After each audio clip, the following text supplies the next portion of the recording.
Dayshi kind of warned us already that after the first two maps he would start to have some fun and that he would start to play for real, since apparently he didn't like Frost and also Daedalus Point.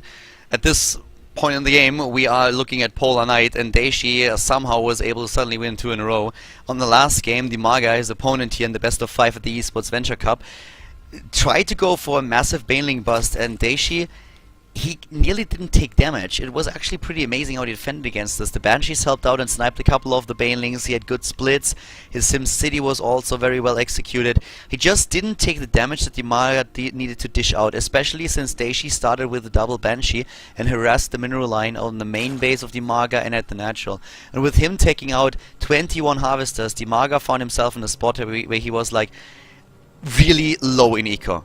He kind of had to do a lot more damage than he would have had to dish out without all those drones dying. So he had to GG out, and Dayshi forces Dimaga in a 5th game after the ZerG player initially won the first 2 maps and found himself in an overwhelming lead. So suddenly the air up here is getting pretty thin for Dimaga. He had 2 match points and he kind of threw both of them. Now we're going into game number 5, and will Dimaga be able to win it? Is Dayshi gonna be the one who advances to the next round of the tournament, to the semifinals? I don't know, but we are gonna find out very soon, since the game has already started. As you can see here, Polar Knight with a hatch first for Dimaga at the natural, and starting to the top we have once more an early gas, and a super early gas here for Dayshi, whereas the barracks is not done just yet.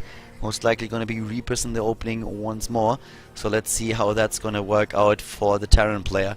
That is, could see the Reaper here, and there it is. Reaper number 1 goes down there immediately. The wall at this point completed, and Dimaga with the pool right away, not going into too many additional drones or the gas. Probably going to go into extra queens, and then the double gas roughly around the 6-minute mark. That's kind of what we would expect here from him to see. But it's more about the mid-game that I'm a little bit surprised. Because so far Dimaga was playing a couple of weird strategies. Those Baneling busts, they can definitely work, but the 3rd base was already an issue for him. I don't know, I'm very curious to see what's going on. If it's going to be the more standard game, because Dimaga, I feel he was a bit experimenting a little bit against Dayshi also as well in the last few games. So time for the Reaper to show us what he can do. Show us his skills. Dayshi with the micro, can he kill down 1 or 2 drones? We might see. And well, let's have a quick look there. Main base aggression is going on, and 1 drone is moving away. Could be morphed into an extractor. No, it tries to get another one. And where are those? No lings, actually 2 lings. That's not gonna be enough. Oh, he gets 1. He gets 1, and he gets, I was about to say 2, and then he starts with the Spore Crawler, which is something that he has to cancel, of course. But yeah, there we have now the lings, and they are still chasing that Reaper, but the Reaper just with a few scouting information. Reaper number 2 is, as far as I can tell, still up here somewhere. Yep, controlling the Zalnaga watchtower. And let's see. Dimaga with the extra queens as already expected. Goes into 4 queens in total. The early 3rd base for Dayshi in zone base. That's 3rd command center. And we have also for Dimaga probably going to be the double extractor very soon, within the next 30 to 40 seconds. For now, Dayshi is just... Does the Overlord actually see? Yeah, the Overlord saw. So Dimaga knows exactly what's going on here. He is fully aware of the double base that we see in the main, or the double command center that's in the main base. The double command center was built. And well, we have Widow Mines now suddenly for Dayshi, who's like, well, you might actually just try to go for the same thing once again. And now is the time for the double gas. 1 gas, 2 gas. And that's what you usually get if you go for the double gas instead of the 1 gas a little bit earlier. So roughly around the 6-minute mark, the double extractor happening. And with this, we will see once again the tech. And talking about tech a little bit. Okay, that is very interesting, because he saw that Overlord, I want to say. Does he see that Overlord actually? No, he doesn't. I was pretty sure that he saw the Overlord going into the space, but he is kind of hiding that tech in plain sight. Dimaga's vision sees everything, and he's like, oh, starport, look at that, no additional barracks, faster tech, oh, look at that, there's also a tech lab. You're going to Banshees again.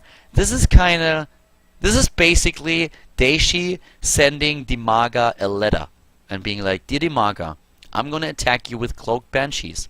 I might go for the cloak upgrade, and given that I have 2 gas, which you actually could know if you move in a little bit, I will get the cloak upgrade too. Please prepare in advance. And Dimaga could send a letter back and say like, okay, thank you very much, Dayshi, for telling me I'm going to do exactly that. And that letter back would still arrive before the Banshees hit the main base of Dimaga. That's how bad that scouting, or how good that scouting actually is. How bad it is for, how bad the situation is for Dayshi here. So the Banshee is being built, and Dimaga, he knows everything. That battle that we had here between the Hellions and the Queens ended kind of evenly. One queen goes down, and that's of course pretty cool for the Banshee itself, because that means that the queen count is now only 2, and we have additional queens coming in. Here are already the Spore Crawlers, because Dimaga is like, yeah, I saw that. And the Overlord, yeah, I mean, one Banshee, that's all there is, without cloak, so shouldn't do too much, but still. This is something where Dayshi, yeah, thought he could hide it, but he was hiding his buildings in exactly the wrong spot. A little bit unfortunate for him. Well, here come those Hellions. In Germany, you would call them Kampfbuggies.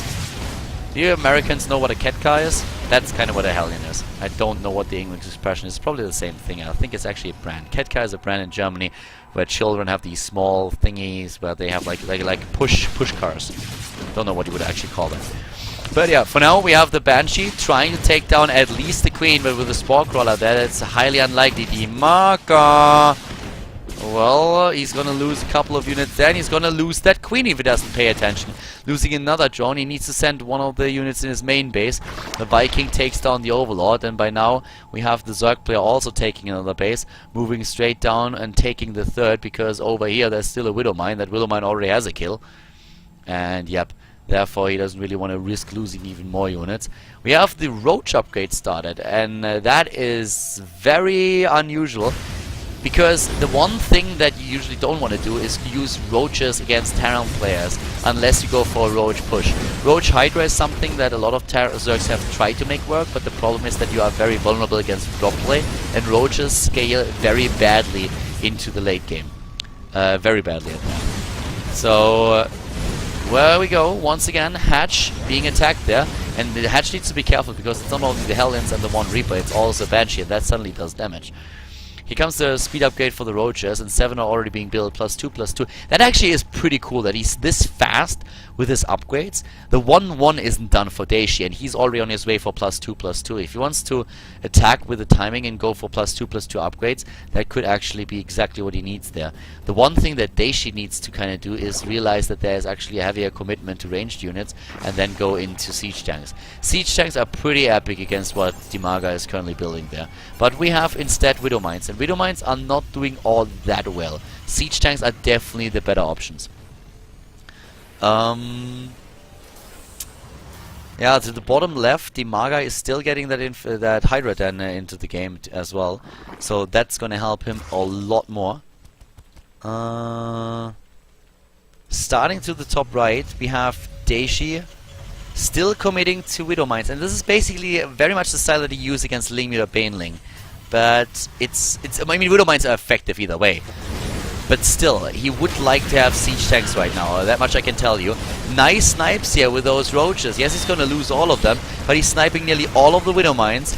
And he's killing another one, and this is a massive amount of Roaches, and Dayshi realized that, and he's like, oh shit.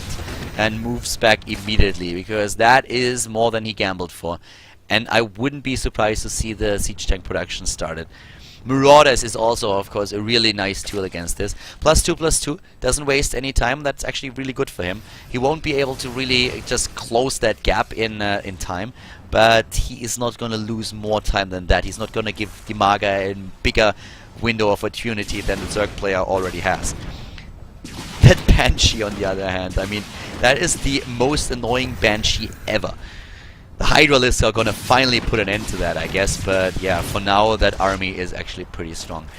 The one thing that you really have to realize is that that army composition that Dimaga is currently using is pretty strong in that mid-game phase that we have right now, with Hydra speed started and then the 2-2 nearly done. This is the time when Dimaga should really start to utilize it, especially since he's already hitting max supply.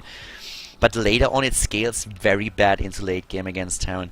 The only thing that I really want to say over and over again, because I feel that it's a big point, we do not have any kind of siege tanks. Maybe Dayshi felt he couldn't get enough siege tanks out in time and was relying more on those Widow Mines.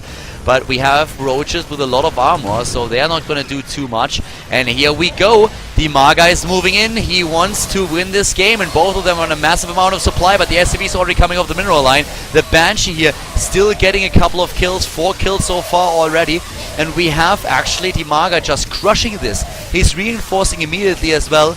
Widow Mines just don't do enough damage against roaches because of the armor, and siege tanks are so much better. Siege tanks crush this composition, but he didn't have them, and there are also not enough marauders. He's now moving straight into the natural as well. The 2 supply depots here at the front with the extra supplies for the cooldown.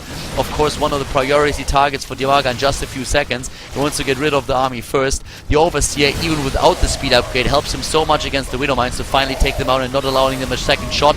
But this is Dayshi getting slaughtered. It looks a little bit like Dimaga played with his opponent on the last 2 maps, and now he's getting serious. But Dayshi, with a few siege tanks on the high ground here, like back here, he could have held against this. Widow Mines don't do the trick. Dimaga is gonna claim victory in game number 3 and is gonna win this series, this best of 5. There's the GG, and Dimaga going to advance to the semi-final of the Esports Venture Cup.